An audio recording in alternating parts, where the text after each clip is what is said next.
하나님 말씀 구약성경 다니엘서 2장 25절로 30절 말씀까지 보겠습니다. 다니엘서 2장 25절로 30절 구약편 1233쪽 말씀부터 봅니다. 25절로 30절 말씀까지 우리 한 목소리로 같이 읽겠습니다.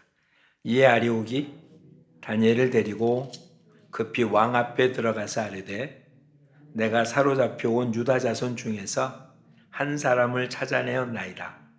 그가 그 해석을 왕께 알려드리리이다 하니라. 왕이 대답하여 벨드사사라 이름한 다니엘에게 이르되 내가 꾼 꿈과 그 해석을 내가 능히 내게 알게 하겠느냐 하니 다니엘이 왕 앞에 대답하여 이르되 왕이 물으신 바 은밀한 것은 지혜자나 술객이나 박수나 점쟁이가 능히 왕께 보일 수 없으되 오직 은밀한 것을 나타내시리는 하늘에 계신 하나님이시라. 그가 느부갓네살 왕에게 후일에 될 일을 알게 하셨나이다. 왕이 꿈 곧 왕이 침상에서 머릿속으로 받은 환상은 이러하니이다. 왕이여 왕이 침상에서 장래일을 생각하실 때 은밀한 것을 나타내시는 이가 장래일을 왕에게 알게 하셨사오며 내게 은밀한 것을 나타내심은 내 지혜가 모든 사람보다 낫기 때문이 아니라 오직 그 해석을 왕에게 알려서 왕이 마음으로 생각하던 것을 왕에게 알려주려 하심이니이다. 아멘. 우리 지난 두 주를 통해서 다니엘서 1장과 3장을 보았었습니다.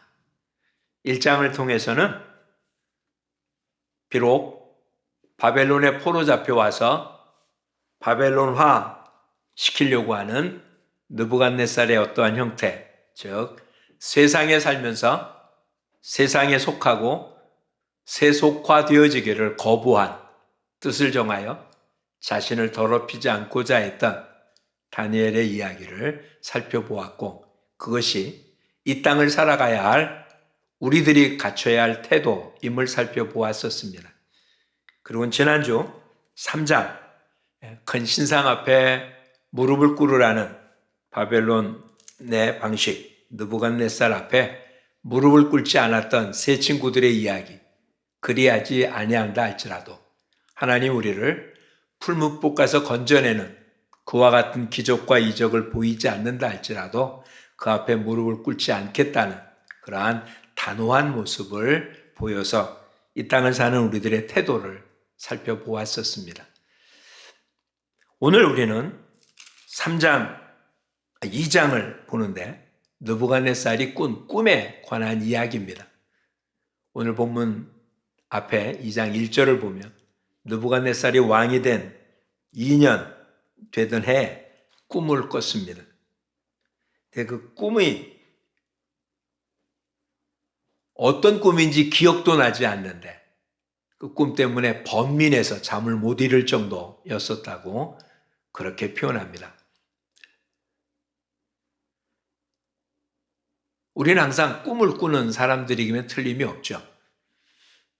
수없이 많은 계속적인 꿈을 꿔도 우리 대부분 기억하지 못합니다. 그리고 기억난 것도 오래 가지 않죠. 그게 보통 우리들의 모습입니다. 근데 느부갓네살이 꿈을 꾼 꿈이 이상한 뭔가 있는 것 같은데 그 꿈이 기억나지 않아서 번민합니다. 그래서 사람들을 부르죠. 오늘 본문 밑에 보면 술사들, 술객들, 종류의 사람들을 다 불러서 내가 이 꿈을 꾸고 그 꿈 때문에 그 꿈을 알고자 번민하니까 너희가 이 꿈, 내가 꾼 꿈을 이야기하고 그 꿈에 대해서 해석하라. 말이 되는 이야기입니까? 상대방이 꾼 꿈을 어떻게 알겠습니까? 그래서 왕이 꿈을 얘기해 주면 우리가 해석해 주겠다라고 이야기합니다. 왕이 화가 더 납니다. 너희가 괜히 시간 끌려고 한다. 그러지 말고 속히 꿈을 해라. 내가 꾼 꿈을 이야기하라. 그랬더니 이들이 아무리 해도 할 수 없으니까 이런 말을 표현하고 있음을 봅니다. 10절에 보면 이렇게 표현해요. 갈대아인들이 왕 앞에 대답해 이르되 세상에는 왕의 그 일을 보일 자가 한 사람도 없으므로 어떤 크고 권력 있는 왕이라도 이런 것으로 박수에게나 술객에게나 갈대아인들에게 물은 자가 없었나이다. 그러지 않겠어요? 누가 꾼 꿈을, 무슨 꿈을 꿨는지 알 수 있는 사람이 세상에 어디 있겠습니까? 그럼 11절에 이렇게 말합니다. 그것은 육체와 함께 살지 아니하는 신들 외에는 왕 앞에 그것을 보일 자가 없습니다. 다 맞는 말이죠. 근데 절대 권력자인 느부갓네살은 이 말이 너무 귀에 거슬렸습니다. 안 그러겠어요? 예. 자기보다 더 높은 신이 있다는 것도 이해가 할 수 없을 만큼 이 당시 왕이라고 하는 자리가 그런 자리입니다. 그래서 그들을 다 죽이라고 명령을 내립니다. 그 명령 속에는 다니엘과 세 친구들도 포함되어 있고, 그래서 그 일을 맡은 아리옥이라는 근위대장이 14절, 이 바벨론의 지혜자를 다 죽이려고 나가서 움직일 때 다니엘이 그를 만나서 왜 그렇게 급하냐? 그때 왕이 지금 한 이야기를 이야기하고, 그랬더니 다니엘이 이렇게 말합니다. 시간을 주면 왕에게 그 해석을 알려드리겠다 라고 아리옥에 말하고, 17절 친구들한테 가서 이렇게 이야기합니다. 18절 하늘에 계신 하나님이 이 은밀한 일에 대하여 불쌍히 여기사 다니엘과 친구들이 바벨론의 다른 지혜자들과 함께 죽임을 당하지 않게 하시기를 그들로 하여금 구하게 하니. 하나님께 기도했더니 19절 그 은밀한 중에 환상 가운데, 즉 느부갓네살이 꾼 꿈을 환상을 통해서 보여주었다라고 돼 있습니다. 그래서 이제 오늘 본문이 그 왕을 만나서 이야기한 내용이 있고, 오늘 우리가 본 본문 뒤에는 꾼 꿈이 무엇이고 꿈에 대한 해석이 무엇인지를 설명해 주는 내용이 있습니다. 꿈은 이런 거였습니다. 큰 신상을 봅니다. 여러분 다 읽지 않아서 그런데 31절 말씀부터 꿈의 내용이에요. 지금 느부갓네살이 꾼 꿈, 느부갓네살은 기억도 못하는 꿈, 그 꿈을 다니엘을 통해서 그 꿈 내용을 듣습니다. 큰 신상을 보았는데 그 신상의 머리는 순금, 그리고 어깨와 가슴과 두 팔은 은, 그 밑에 넓적다리는 놋, 종아리는 쇠, 그리고 발은 일부는 흙, 진흙이고 일부는 쇠로 되어 있는 그런 큰 신상을 보았다. 근데 큰 돌이 나타나서 35절 이하에 보면 쇠와 진흙과 녹과 그런 34절이네요. 손대지 아니한 돌이 나와서 신상의 쇠, 진흙발을 다 쳐서 부너뜨려서 온데간데 없이 다 흩어져 버리는 그런 꿈을 왕이 꿨습니다. 그 다음 36절부터는 꿈에 대한 해석을 하고 있는 내용이 2장 전체입니다. 이 꿈, 앞으로 될 일을 느부갓네살이 꾼 꿈이에요. 근데 느부갓네살이 앞으로 될 일을 자기가 꾼 꿈이 아니라 오늘 다니엘이 해석해 준 대로 하나님께서 앞으로 될 일을 왕에게 보여주려고 꾼 꿈이다 라고 되어 있잖아요. 즉 앞으로 어떻게 될 거다라는 사실을 보여준 거잖아요. 이 세상 누가 다스립니까? 우리가 살고 있는 시대로 생각하지 말고요. 지금 다니엘이 살고 있던 시대로 돌아가 보자고요. 중동 지역 이 전체 누가 다스립니까? 바벨론이 다스리고 있습니다. 하나님의 나라라고 했던 이스라엘까지도 점령했고 예루살렘 성도 무너뜨리고 지금 그 넓은 지역 전체를, 애굽조차도 바벨론에 꼼짝을 하지 못했습니다. 애굽을 직접 들어가서 애굽 전체를 다 바벨론화 시키진 않았지만 애굽의 왕이 바벨론과의 전투에서 진 뒤에는 애굽은 힘도 못 쓰는 모습이 되어서 더 이상 그 홍해를 건너 들어오지 못하는 그런 아주 약한 나라가 돼버리고 말았고 전체는 다 바벨론이 다스리고 있습니다. 그 일을 감당한 이가 아직은 뭐 완벽하진 않지만 어쨌든 느부갓네살이 이 모든 일을 한 것입니다. 그렇다면 누가 다스립니까? 느부갓네살이 다스립니다. 어찌 보면 이 당시에는 이게 전 세계입니다. 즉 바벨론, 그 밑에 이제 애굽이라는 나라, 그 위에도 있겠지만 이 두 나라를 빼고 나면 이제 아무것도 없는, 물론 바벨론 위에 아수르가 있었지만 옆에 아수르조차는 이미 바벨론에 의해서 망한 뒤였기 때문에 바벨론이 전체를 다 다스리고 있는 그런 시절입니다. 누가 다스린다고요? 바벨론이. 더 나가 봅시다. 누가 다스린다고요? 느부갓네살이. 근데 그 말이 맞냐는 거예요. 그렇게 바벨론이 다스리고 느부갓네살이 다스리고 있는 시대에 하나님께서 느부갓네살이 꿈을 꾸게 하고 그 꿈을 통해서 이걸 누가 다스리고 있다고 세계를 전체를 하나님이 다스리고 있다는 사실을 지금 누구에게? 느부갓네살에게 보여주고 있어요. 이건 오늘을 살고 있는 우리들에게도 똑같이 적용되어지는 말이라는 것을 기억해야 됩니다. 우리가 살고 있는 이 시대에는 하나님이 계시지 않은 것처럼 하나님이 다스리지 않는 것 같이 보이는 현상들이 많습니다. 지난 역사를 한번 보십시오. 인종 청소라고 할 정도로 어느 한 민족을 다른 이유 하나도 없이 거의 멸절시키다시피 그렇게 살해한 것들이 세계사 속에 종종 나타납니다. 킬링필드라고 불려진 곳, 수백만의 사람이 죽임을 당했습니다. 유럽에서 유태인들이 한 600만 정도가 죽었다고 그러죠. 그러니까 유태인이라는 이름 하나 때문에 그렇게 엄청난 살해를 당합니다. 그런 사회 속에 하나님이 계신 것입니까?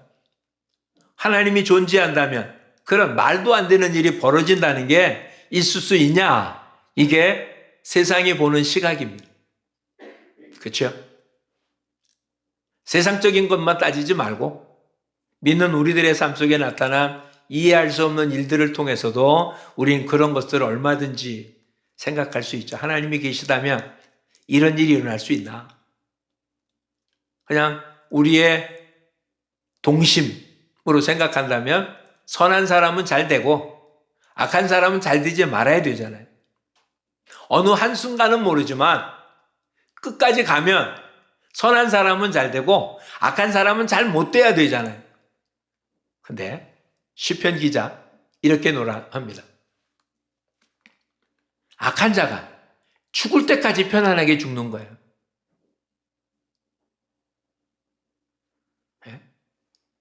그 시를 쓴 시인은 자기는 하나님 앞에 올바로 살려고 무척 고민하고 고통스럽고 아파합니다. 그런데도 자기는 힘든데 악인은 살기 편하게 살다가 죽을 때도 편안하게 죽으니 도대체 이게 무슨 이야기인지 이해가 안 된다고 시를 쓴 거예요. 이런 일도 우리한테 많잖아요. 여러분의 믿음을 표현하지 말고 여러분의 생각을 한번 표현해 보십시오. 하나님이 이 땅을 다스리고 있는 거 맞습니까? 하나님이 지금의 이 세대를 하나님의 방법으로 운영하고 있다는 사실이 인정됩니까? 하나님이 계신 건 알겠는데 하나님이 이 땅을 다스린다는 것은 하나님의 뜻대로 이 땅을 이끌고 간다는 것은 이해하고 인정하기가 어렵지 않습니까? 하나님이 계시다면 이럴 수 없다라고 이야기할 만한 것들이 우리 앞에 너무 많으니까 그게 뭐 가뭄에 콩나듯이 있다면 모르겠지만 뉴스를 통해서 하나님이 계시다면 이럴 수 없다라는 생각이 들 만한 일들이 홍수처럼 밀려오고 있는 세상에 살고 있습니다. 다니엘서에 나타난 다니엘의 입장도 마찬가지예요. 이스라엘이 망한다는 것 생각해 본 적도 없는 거잖아요. 바벨론에 포로 잡혔다는 것 하나님이 계시다면 말도 안 되는 이야기고 도대체 언제 어떻게 될지 하나님의 나라가 이스라엘이 어떻게 될지 도대체 상상이 안 되는 그와 같은 모습 속에 다니엘에게 하나님이 주신 것이 아니라 느부갓네살에게 꿈을 꾸게 하고 그 꿈을 통해서 이 모든 게 하나님이 다스리고 있다는 사실을 알려주고 있는 거예요. 이 땅의 세상에 아무리 엄청나도 오랜 세월이 나중에 어떻게 한다고요? 뜨인 돌에 의해서 이 신상이 완전히 박살되어지는 이 땅의 세상이 멸망될 것을 미리 보여줍니다. 당장 이해할 수는 없어도 성경이 우리한테 보여주는 분명한 것은 성경에 기록되어 있는 하나님은, 성경을 통해서 우리한테 들려주신 하나님은 지금도 우주 만물의 주인이시고 이 땅 모든 것을 경영하시는 분이라는 사실을 우리에게 알려주십니다. 그러면 이제 의문이 생기는 겁니다. 그런데 왜 세상은 몰라도 하나님의 사람들이 고통당하냐는 거예요. 그렇죠? 세상이 어려움 당하는 건 이해가 되지만 하나님은 세상이 어려움 당하면 그 세상 가운데 있는 하나님의 백성이 어려움 당한다는 걸 모르실까요? 우리가 세상에 안 사는 게 아닌데, 우리가 세상 속에 살고 있는데 그 세상을 비록 잘못했다고 하나님이 심판한다면 세상 가운데 살고 있는 기독자들도 똑같이 고난당할 텐데 하나님 왜 그렇게 허용할까? 그렇다면 이것은 하나님이 하시는 게 아니라 그냥 이 세대가 그냥 그렇게 흘러가는 거 아닌가? 그래서 그곳에 있는 사람은 똑같이 행복하면 다 같이 행복해지고 고통당하면 다 같이 고통당한다면 믿는 사람과 믿지 않는 사람의 차이가 없잖아요. 그렇죠?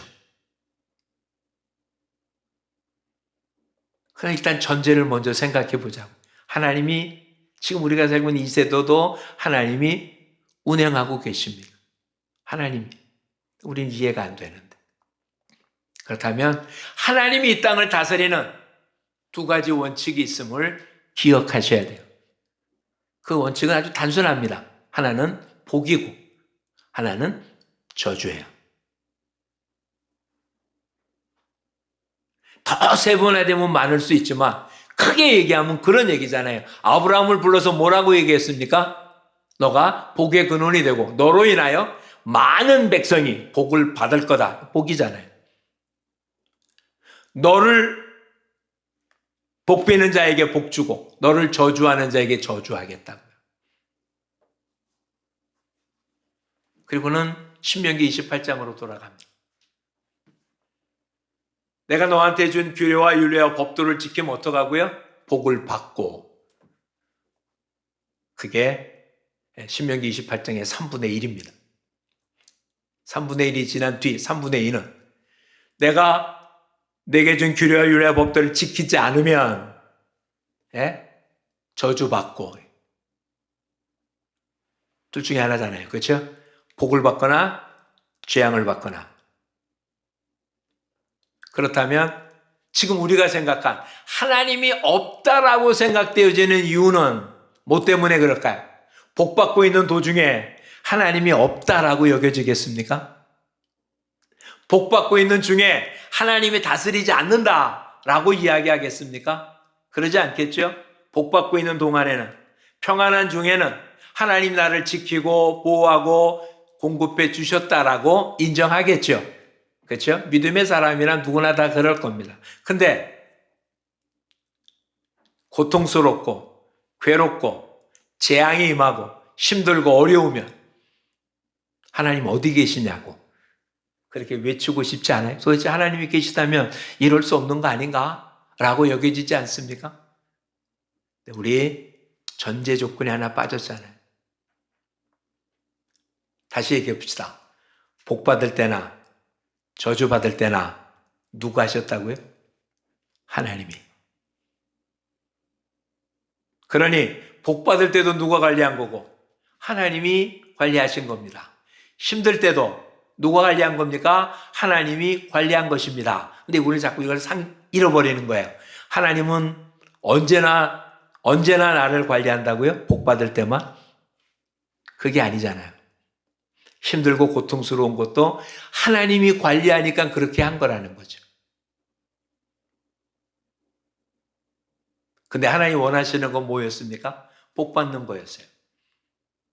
그래서 아브라함을 통해서 복을 주겠다 그러고 아브라함을 통하여 모든 사람이 복 받는 것처럼 우리를 통하여 모든 사람이 복 받길 원하는 거예요. 근데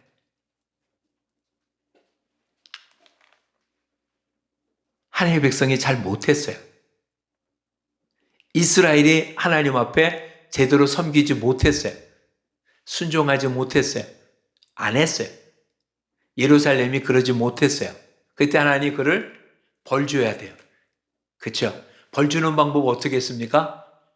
하나님을 알지도 못한, 어떻게 보면 벌 받아야 될 것 같은 나라인 바벨론이 강대해져서 그 바벨론의 힘으로 이스라엘을 괴롭게 하고 힘들게 하고 아프게 했어요. 이스라엘 망하는 것 누가 하셨습니까? 바벨론이 했습니까? 하나님이 하셨잖아요. 그렇죠? 이유는 뭐 때문이었다고요? 하나님 앞에 순종하지 않았기 때문인 거예요. 그렇다면 오늘 우리한테 펼쳐진 상황을 보자고요. 어저께 뉴스는 우리한테 너무 끔찍했잖아요. 새로운 변이. 더군다나 이 변이는 뭘로 전파될 것 같다고요? 그냥 공기로 전파될 것 같다고 그래요. 그렇다는 얘기는 이 안에 그런 변이 바이러스가 있다면 같은 공간에 있는 모든 사람들은 공중에 있는 한 숨 쉬지 않을 수 없고 숨 쉰다면 다 전염이 가능하다는 거죠. 그렇죠?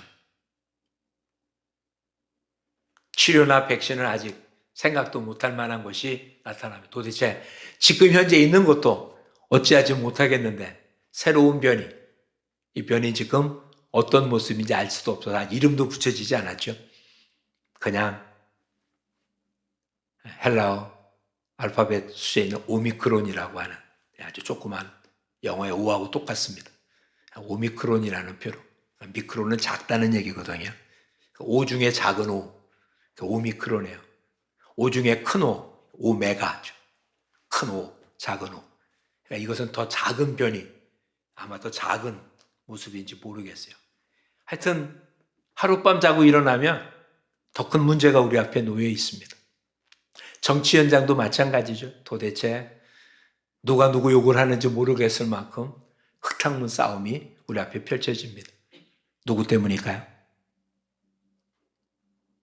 제일 처음에 방역을 잘못한 문제인가요? 나라가 제대로 통제를 했으면 이런 문제가 안 생겼을까요?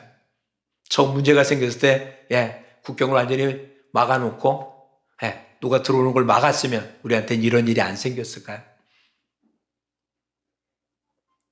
그 어떤 것보다 백신을 제일 먼저 구입해서 누구보다도 백신을 먼저 맞췄다면 우리한테는 이런 문제가 생기지 않았을까요? 그래서 이게 정치의 문제인가요? 경제 문제인가요? 지도자가 뭘 잘못해서 그런가요? 물론 그들이 잘했다면 지금보다 좀 나은 모습은 있을 수 있지만 원인은 아니잖아요. 나타난 걸 어떻게 관리했냐의 모습이지 그렇게 한다고 나타난 것 자체가 없어지는 건 아니었잖아요. 잊지 마십시오. 이 땅에 나타난 모든 이유는 하나님의 백성한테 달린 거예요.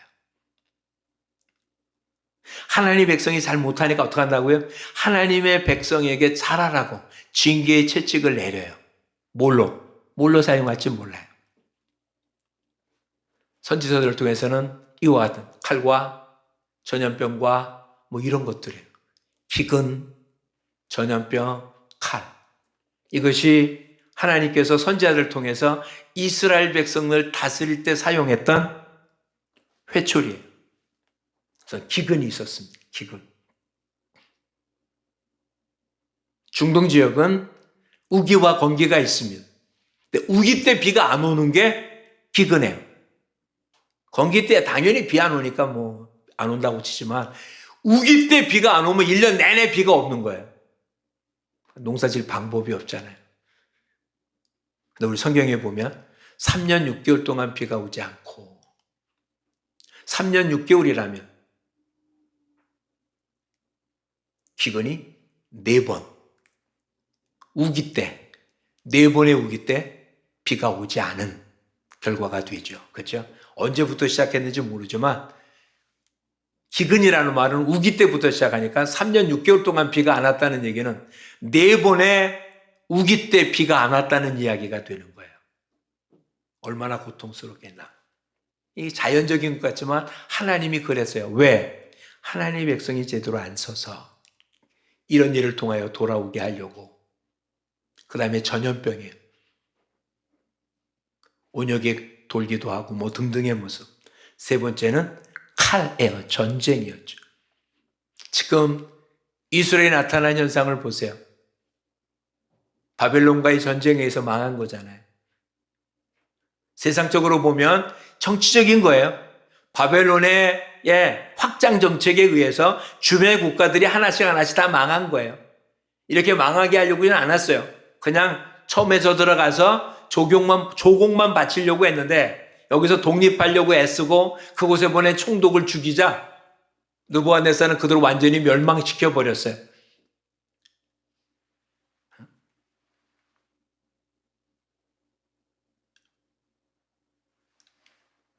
원인이 어디에 있었다고요? 하나님의 백성이 제대로 살지 않았기 때문에 징계의 채찍을 내린 거예요. 그래서 비록 포로로 잡혀갔지만 이걸로 끝나지 않잖아요. 우리가 알듯이 70년 뒤에는 회복이 됩니다. 이스라엘이 강해져가지고 독립한 것입니까? 아닙니다. 바벨론에 포로되어 있는 사람들이 강해서 그 다음 페르시아가 이들을 어떻게 관리할 수 없으니까 가라 이런 것 아닙니다. 그냥 때가 되니까 하나님께서 그들을 보내게 한 거예요. 페르시아의 정책이 바뀌어버린 거예요. 포로민들로 놔두지 않고 본국으로 돌아가서 거기서 조공을 바치는 것으로 정책이 바뀌었기 때문에 돌아왔지 그들이 힘이 강한 것이 아니었어요. 이해하시겠습니까? 오늘 우리가 살고 있는 사회의 모든 문제는 하나님이 관리하십니다. 그 관리는 세상이 어떠냐가 아니라 하나님의 백성이 어떠냐에 초점을 맞추고 있어요. 하나님의 백성이 제대로 살면 그들이 살고 있는 삶의 자리를 평안하게 하는 거고 하나님의 백성이 잘 못하면 그들의 삶의 자리를 흐트러 버리는 거예요. 정신 차리라고. 그 정신 차리라고 하는 정도가 점점 강해하게 하는 거죠. 성경에 나타난 순서대로 한다면 기근을 먼저 보내고 그 정신 못 차리면 그럼 끝까지 기근을 주냐? 그러진 않잖아요. 그러면 못 사니까. 그래서 그 정도 했는데도 깨닫지 못하면 기근은 풀어요. 그 대신 전염병을 줍니다. 더 많은 사람이 죽어요. 그래서 깨닫지 못하면 그걸로 끝나지 않아요. 그 문제로 끝까지 가진 않아요. 그냥 어느 정도로 멈춘 다음에 그보다 더 강한 모습으로 그를 징치합니다. 깨닫고 돌아오라. 오늘 저와 여러분, 오늘 우리 앞에 펼쳐진 일들이 시간이 지나면 날 것 같지 않았었습니까? 2019년 이 문제가 제일 처음에 생길 때 뭐라고 했습니까? 여름이 되면 대부분의 이런 바이러스는 더워지면 없어지는 거니까 여름이 되면 없어질 거라고 생각했었습니다. 근데 여름에 준 게 아니라 늘었죠. 그래 뭐라고 했습니까? 가을까지 작년이 됩니다. 백신이 되어지면 이제 해결될 거라고. 백신이 개발됐고 왔습니다. 70% 이상이 맞았습니다. 근데도 사망자는 좀 더 늘어납니다. 이젠 좀 어느 정도 끝날 것 같아서 곳곳에도 위드 코로나라고 표현하는데 지금 2년이 지난 지금은 또 그보다 더 강력한 변이가 나타나서 어떻게 될지 모르는 상황이 우리 앞에 펼쳐졌습니다. 내년은 어떨까요? 무엇을 해결할 수 있을까? 정신 차립시다. 저와 여러분이 이 땅에 하나님의 교회가 하나님 앞에 올바로 쓰지 않는 한 우리 앞에 주어지는 어떤 문제도 해결되어질 수 없습니다. 이것이 끝까지 가지는 않을 거예요. 분명히 이 문제는 언젠가 멈출 겁니다. 더 이상 이것은 문제되지 않도록. 그건 해결한 게 아니에요. 더 이상 감당할 수 없기 때문에 멈춘 거예요. 왜? 하나님 모두가 멸망을 당할까 봐. 그 대신 뭐가 준비되어 있습니까? 그보다 더 강력한 게 준비되어 있습니다. 정신 차리지 않으면. 지금은 하나님의 뜻에 맞춰 하나님의 백성들이 정신 차릴 때입니다. 교회마다 비어 있습니다. 기도의 자리에 사람이 없습니다. 말씀을 듣고 행할 생각을 거의 안 합니다. 그래도 우리는 주일날 예배 드렸다는 요 하나가 우리를 편안하게 만듭니다. 뭐가 편안합니까? 주님 이렇게 말씀하셨습니다. 사람이 떡으로만 사는 것이 아니라 하나님 입으로 나오는 모든 말씀으로 살 것이라고. 우리는 하루도 특별한 것을 제외하고 굶고 살지 않습니다. 때 되면 먹어야 삽니다. 당연한 것입니다. 육신은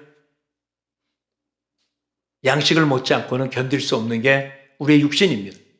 우리 영혼은 하나님의 말씀을 먹지 않고는 살 수 없는 존재입니다. 영과 육이 제대로 결합된 모습이 아니에요. 우리의 육신은 건강하려고 무던히 애씁니다. 우리 저 밑에 이곳에 만들어진 사마리에도 자전거 도로 쪽에 보면 운동하러 걷는 사람 수없이 많습니다. 아침에, 저녁에 건강을 위해서 정말 추우나 더우나 상관없어요. 많은 사람이 걷습니다. 넘어가 보면 옛날 오금동 그 물줄기 따라서 양쪽으로 산책로가 만들어져 있습니다. 어느 시간대 가도 양쪽에 사람들이 얼마나 많이 다니지 모릅니다. 건강을 위해서 얼마나 많은 투자를 하는지 모릅니다. 또 동네마다 헬스클럽이 있고 그 많은 헬스클럽이 운영된다면 얼마나 많은 사람이 그곳에서 돈을 주고 자기 건강을 위한 모습이 되겠습니까? 영혼은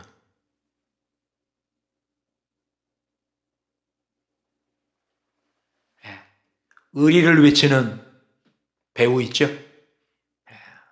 의리 외칩니다. TV 광고 가운데 이게 내가 다른 사람의 의리는 지키고 그러는데 나의 건강은 누가 지켜주지? 뭐 이런 식의 광고 멘트를 보았습니다. 육신을 위해서 우리는 좋은 거 먹습니다. 그렇죠. 몸에 좋은 것. 맛있는 게 아니라 좋은 것. 그리고 육신의 건강을 위해서 우리는 운동을 합니다. 하지 않는 사람도 그렇게 해야 된다는 것은 압니다. 그렇게 하지 못하는 자기가 있지만 자기가 건강을 위해서 뭐 해야 되고 뭐 해야 되고. 근데 영혼의 건강을 위해서는 얼마만큼 투자하고 얼마만큼 애쓰고 얼마만큼 이루고 있습니까? 이곳에 있는 여러분들, 연세에 있는 대부분이 하여튼 뭐 한두 가지의 약은 드시고 계시겠죠. 혈압약, 당뇨약, 아니면 건강 보조식품을 드시겠죠. 비타민.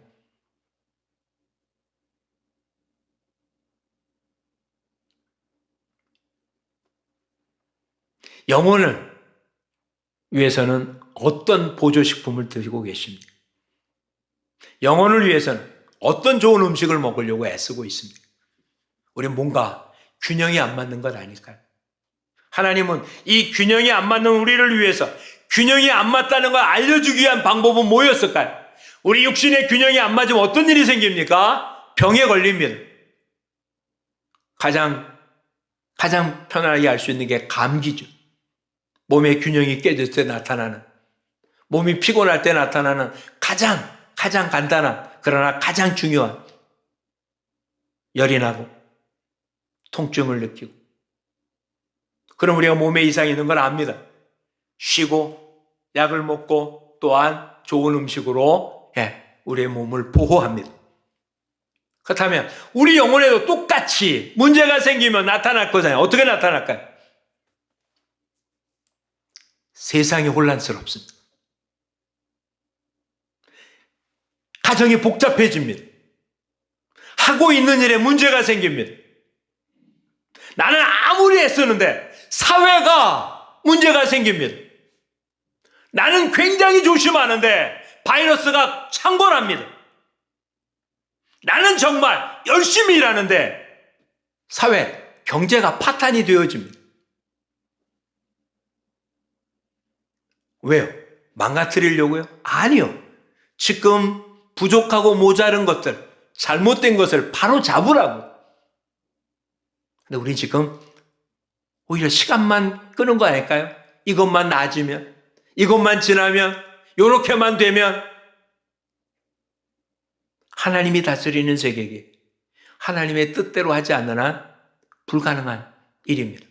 그러니 이제는 하나님의 뜻 가운데 사는 저와 여러분이 되어지고 영혼이 건강. 사도 요한이 요한 3서에서 얘기해요. 내 영혼이 잘됨 같이 범사가 잘되고 강건하기를 원한다. 영혼이 잘됨 같이. 이게 전제 조건입니다. 영혼이 잘됨 같이. 근데 우리는 이게 맨 마지막 조건 아닙니까? 범사가 잘되고 건강하고 사회가 뭐하고 그러면 여유 있어서 내 영혼을 위해서도 뭔가 좀 하고 그렇게 여유가 있으면 내가 찬송 부르고 그렇게 여유가 있으면 좀 봉사하고 그렇게 여유가 생기면 나도 다른 사람들한테 복음을 전하고 성경은 그렇게 말하고 있지 않잖아요. 영혼이 잘됨 같이 이게 기준입니다. 여러분 스스로 여러분 영적인 건강 점수를 한번 매겨보시죠. 나는 영적 점수가 10점 만점에 몇 점이나 되는지 또 앞으로 몇 점쯤 될 수 있는지 다시 얘기해서 내 영혼을 위해서 내가 투자하는 것이 뭐가 있어서 지금은 모르지만 앞으로는 이렇게 투자된 결과로 몇 점이 될 거라고 생각해 볼 수 있습니까? 영의 양식을 어느 정도 취득하니까 얼마 뒤에는 내 영적인 양식이 어느 정도 내가 운동을 하니까 어느 정도의 체력이 될 것이고 어느 시간이면 이렇게 될 만한 무엇인가가 지금 우리한테 있습니까? 이제 저와 여러분 하나님의 말씀에 순종하는 삶을 통해서 지금 이 시대를 운영하고 계시는 하나님의 뜻을 완성하는 그래서 하나님이 땅에 복 주기를 원했던 모습이 되어지는 그런 일꾼들이 되기를 축복합니다. 여러분을 통하여 여러분의 가정이 그렇게 구원 얻는 것 그게 하나님의 뜻입니다. 주 예수를 믿어라. 그러면 너와 내 가정이 구원이 있겠다고 주님 말씀하셨잖아요. 저와 여러분 개인을 통해서 내가 소속된 가정이 복받게 되는 것 이게 하나님의 뜻인 거예요. 내가 말씀을 순종하고 온전히 살면 그렇게 된다고 이야기하잖아요. 조금 확장시켜 보십시오. 우리 가정을 통해서 내가 살고 있는 지역사회가 하나님의 복을 받게 될 것입니다. 교회가 하나님의 뜻을 제대로 순종하고 살면 이 지역사회가 이 땅의 한국교회가 하나님의 뜻을 제대로 순종하면 이 민족이 하나님의 복 받고 살 것은 분명합니다. 근데 그러지 않다면 하나님 결코 징계의 채찍을 내려놓지 않을 겁니다. 내년은 우리한테 하나님의 축복이 있을까? 하나님의 징계가 있을까? 하나님의 손에 달린 게 아니라 저와 여러분의 삶에 달려 있습니다. 세상 사람들은 이 일을 모르기 때문에 이 일을 감당할 만한 사람들 향하여 손가락질합니다. 지도자들이 잘만 했었으면 이런 일이 생기지 않을 것 아니냐? 너희들만 깨끗했다면 부동산 문제가 해결되지 않았겠냐? 다 손가락질합니다. 네, 정권이 바뀌어도 그 문제는 해결된 적이 없잖아요. 그러니까 해결의 방법이 아니잖아요. 이 땅의 모든 사람들이 여호와가 누구인지 알 때 이 땅의 모든 사람이 예수 그리스도 앞에 무릎을 꿇을 때 이 문제가 해결되어지기에 저와 여러분을 통해서 예수가 누구인지를 소개하고 전하기를 하나님이 원하시는 겁니다. 사람들은 이 말을 듣기 원하지 않아요. 그래서 저는 한 주간 동안 매일 전도하러 나가서 보니까 아주 간단하게 얘기합니다.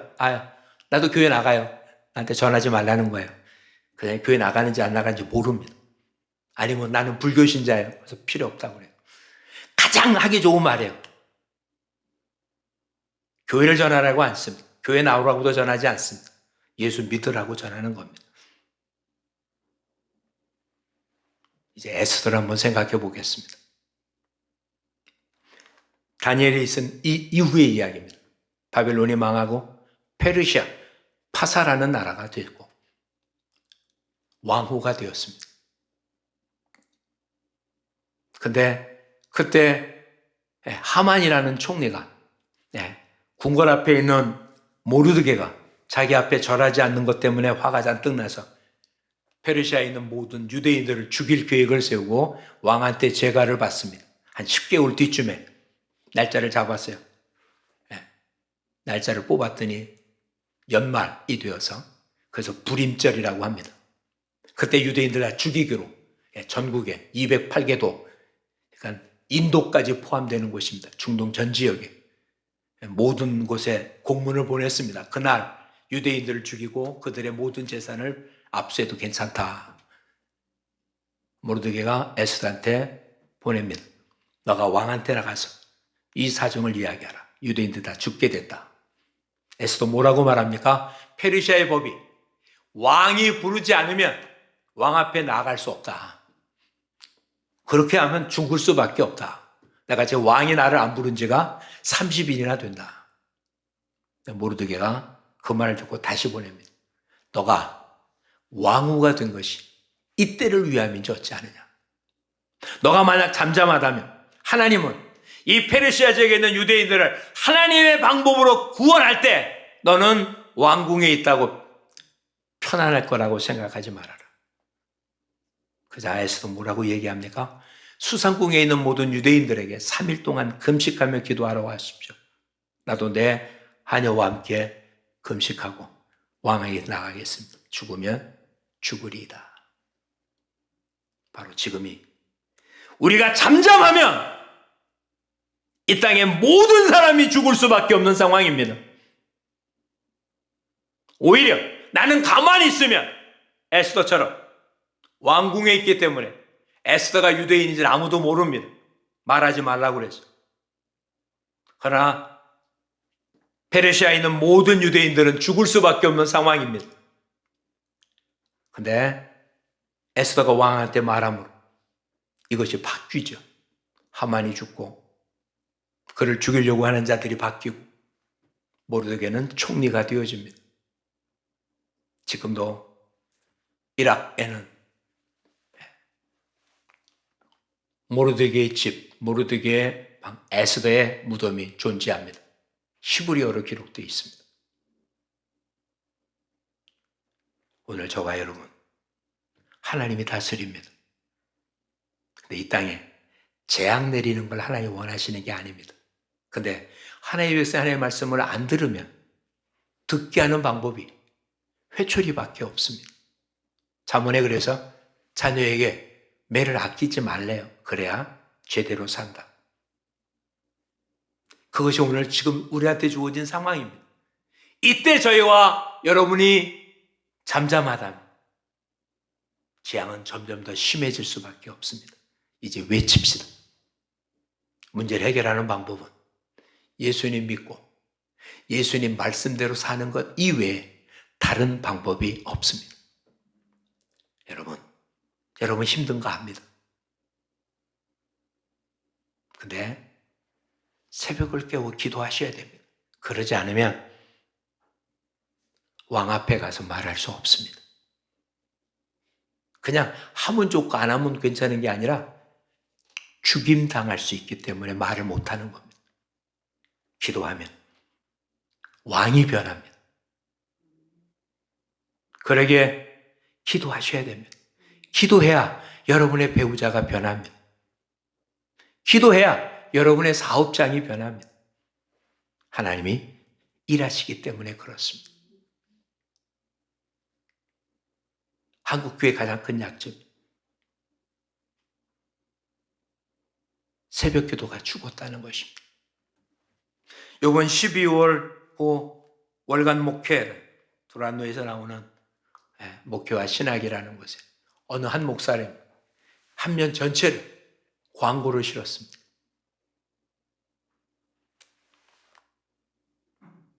새벽을 깨워 기도하는 교회가 되자고. 목회자가 보는 월간지입니다. 교회 이름도 없고 아무것도 없어요. 그냥 목사님 개인 이름으로. 한 페이지 전면 광고. 과연 얼마짜리일지 모르겠습니다. 과거 우리가 하나님께 복 받았었던 이유는 딴 게 아니다. 새벽을 깨운 기도의 결과라고. 여러분, 주님의 도움 없이도 하루하루 살아갈 수 있는 겁니까? 하나님의 은혜가 없어도 여러분 문제 아무것도 없는 그렇게 강건한 체질이십니까? 하나님의 도움이 없어도 여러분 앞에 있는 것에 어떤 것도 해결할 수 있는 힘이 여러분 스스로에게 있으십니까? 없잖아요. 근데 왜? 피곤하다고요? 그게 하나님의 일하기 때문에 피곤한 겁니까? 어찌 보면 우리는 하나님께 벌 받을 일 때문에 피곤한 것 아닐까요? 그 다음 이제 새벽을 깨우십시오. 여러분 만나는 사람들에게 예수 믿어야 천국 간다고. 전함으로 이 땅에 내린 하나님의 재앙이 제거되어지고 이 땅에 그리스도의 푸른 계절이 새롭게 솟아나는 복됨의 역사가 있도록 우리 모두 주님 앞에 순종하는 자로 거듭날 수 있기를 축복합니다. 이런 생각하지 마십시오. 나 하나가 뭐가 여러분 한 사람을 통해서 한 나라를 건질 하나님이십니다. 한 미라를 통해서 100배의 결실을 얻으시는 하나님이십니다. 나 하나가 안 하면 이 나라가 망하는 것이고 나 하나가 주님 앞에 서면 내 가정이 우리가 속한 교회가 이 나라가 지구촌이 살 수 있습니다. 하나님은 지금도 이 땅을 사랑하셔서 저와 여러분을 통해서 이 일을 하시려고 준비하셨습니다. 깨달으라. 더 힘들고 어려운 일을 주셨습니다. 이것이 복입니다. 이제 우리가 주님 앞에 순종하고 무릎을 꿇고 하나님의 말씀을 전하기만 한다면 다 없어져 버리는 죄, 탄소라고 불려지는 그 죄가 단단하게 뭉쳐서 다이아몬드로 바뀔 겁니다. 다이아몬드의 원소도 탄소 C입니다. 어떻게 보면 세상의 모든 고통 가운데 하나님은 그걸 제로 만들려고 불을 준 게 아니라 하나님 말씀 속에 거듭나 다이아몬드로 만들려고 우리에게 고난을 허락하신 것입니다.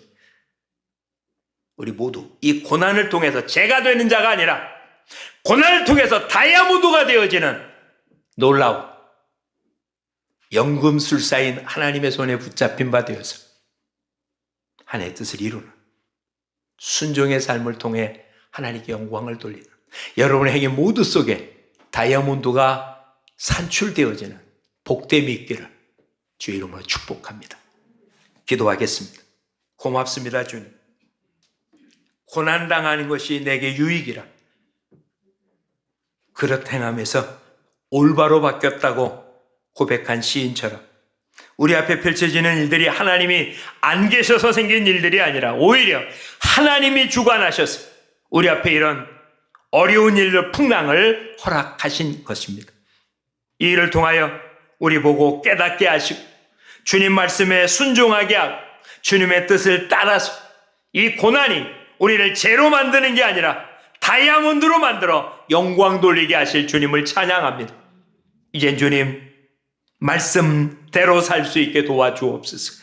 기도하게 도와주시옵소서. 말씀 전하는 자가 되게 도와주시옵소서. 항상 기뻐하며 감사하며 이웃을 사랑하는 우리 모두가 될 때 주님 이 땅에 하나님의 푸른 계절이 새롭게 솟아날 줄 믿습니다. 우리 앞에 펼쳐지는 모습은 내년은 더 어려울 것으로 보이지만 주님 말씀 순종하면 더 놀라운 열매가 맺혀질 줄 믿습니다. 가정이 변할 줄 믿습니다. 자녀가 복을 받을 줄 믿습니다. 우리가 하고 있는 생업에 놀라운 역사가 일어날 줄 믿습니다. 우리를 통하여 이 사회가 하나님의 복을 누리게 될 줄 믿습니다. 영광 받으시옵소서. 예수님 이름으로 기도합니다. 아멘.